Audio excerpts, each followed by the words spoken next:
নমস্কাৰ সকলোকে মোৰ ইউটিউব চেনেললৈ সকলোকে স্বাগতম জনাইছো মই আজি এক্সেস বাৰ বিষয় লৈ দুখামান ক'বলৈ আহিছো বৰ বিশেষকৈ বেছি দীঘলীয়া নকৰো আৰু সেকেন্ড বাৰ বাবে মই এক্সেস বাৰ বিষয় লৈ ভিডিঅ' বনাইছো গতিকে যদি ভুল হয় আপোনালোকে ক্ষমা কৰিব আৰু প্ৰথমতে মই ধন্যবাদ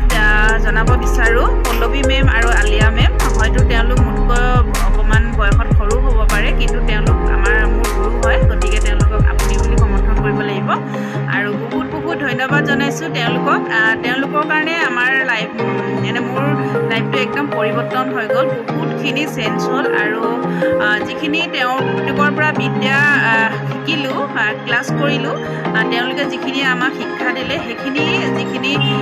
লৈ বহুত আমি উপকৃত হৈছো আৰু আমি আনক আকৌ সেশন এক্সেস বাৰ ৰান কৰিছো তেওঁলোকো বহুত উপকৃত হৈছে গতিকে তেওঁলোকক বহুত ধন্যবাদ জনাইছো আৰু লগতে ইউনিভাৰ্সকো থ্যাংক ইউ জনাও থ্যাংক ইউ ইউনিভাৰ্স আৰু এটা কথা জনাও মই দোকানৰ পৰা আজি ভিডিঅ'টো বনাইছো গতিকে ঘৰৰ পৰা ভিডিঅ' বনাবলৈ সময় মিলাবলৈ অলপ অসুবিধা হয় কাৰণ কিয় মই এগৰাকী ব্যৱসায়ী হয় ব্যৱসায়ী কৰো মেখেলা চাদৰ দোকান আছে আৰু মণিপুৰী গল্ডৰো ব্যৱসায়ী কৰো আৰু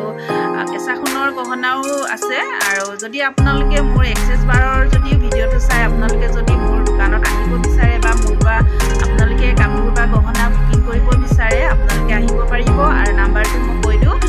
8724073547 এই নাম্বাৰত আপোনালোকে যোগাযোগ কৰিব পাৰে হোৱাটছআপ কৰি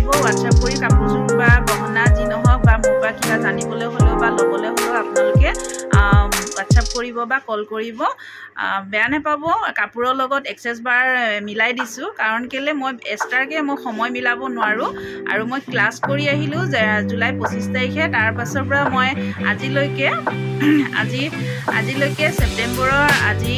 10 তাৰিখ হয় 10 তাৰিখৰ ভিডিঅ' হয় এইটো আজিলৈকে মই পুৰা সম্পূৰ্ণ 30 জনক বাছ ৰান কৰিলো আৰু যদি মই দোকানৰ পৰা ভিডিঅ' বনোৱাৰ কাৰণে আপোনালোকে ভুল নুবুজিব কাৰণ মই বাছ ৰানো কৰিব লাগে এক্সেস বাৰছো সেশনো দিব লাগে ব্যৱসায়ী চাব লাগে ঘৰো চাব লাগে গতিকে মই ভিডিঅ'টো দোকানৰ পৰা বনালো তাৰ বাবে আপোনালোকে বেয়া মেছেজ বা বেলেগ ধৰণৰ কথা নক'ব সেইকাৰণে মই ক্ষমা খুজিছো ব্যৱসায়ীৰ লগত এক্সেস বাৰ মিল খাই গৈছে মানে সেই গতিকে আপোনালোকে ভুল নধৰিব আৰু আপোনালোকে আশীৰ্বাদ কৰিব আগুৱাই যাবলৈ ব্যৱসায়িক ক্ষেত্ৰতো আগুৱাই যাবলৈ আশীৰ্বাদ কৰিব আৰু মোৰ ইউটিউব চেনেলটো আপোনালোকে ছাবস্ক্ৰাইব কৰি ল'ব আৰু লাইক আৰু কমেণ্ট শ্বেয়াৰ কৰি যাব বুলি আশা কৰিছোঁ আৰু মই এক্সেস বাৰৰ বিষয় লৈ দুটামান কথা ক'বলৈ আহিছোঁ আৰু মই বৰ ধুনীয়াকৈ সজাই পকাই কথাবিলাক ক'ব নাজানো যি কৈছোঁ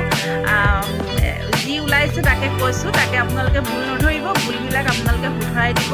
আৰম্ভণি কৰিছোঁহে মাত্ৰ ইউটিউবত ভিডিঅ' বনাবলৈ মাত্ৰ আজি 2টা ভিডিঅ' হৈছেহে আৰু আপোনালোকে ভুলবিলাক শুধৰাই দিব আৰু আৰম্ভ কৰি দিওঁ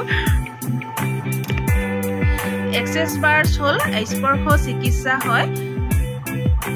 এক্সেস বাৰ হ'ল টোটেলি এক্সেস বাৰ হ'ল টোটেলি চিকিৎসা ইয়াত কোনো ভেজাল নাই আৰু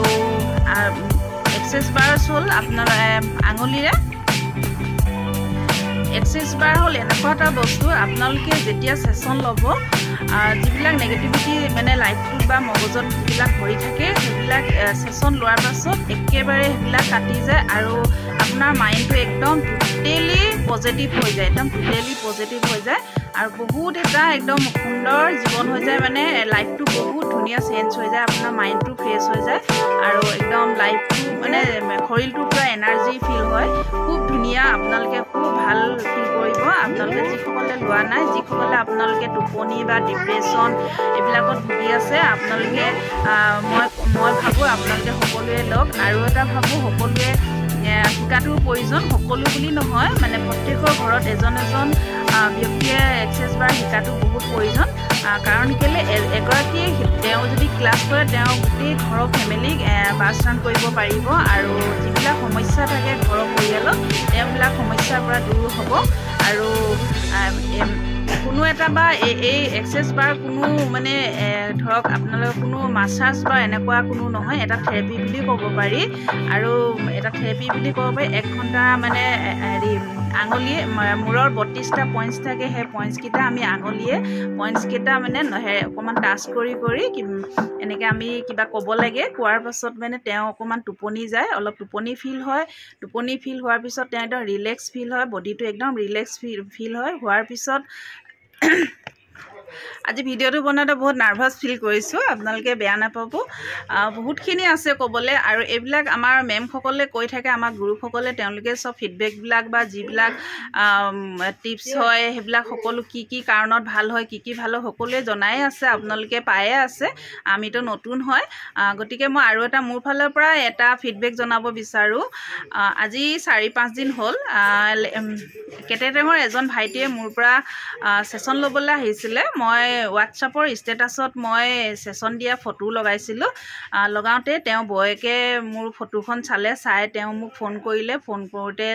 সুধিলে মোৰ দেউৰজন এনেকুৱা টোপনি নাহে, আৰু তেওঁ অলপ পইচাৰ কাৰণে অলপ ডিপ্ৰেশ্যনত যোৱা নিচিনা হৈছে। তেওঁ টোপনি একদম ভাল নহয়, আৰু অকণমান চিচিয়া খং উঠি থাকে, বহুত খং, আৰু টোপনি বহুত কম হয়। তেওঁ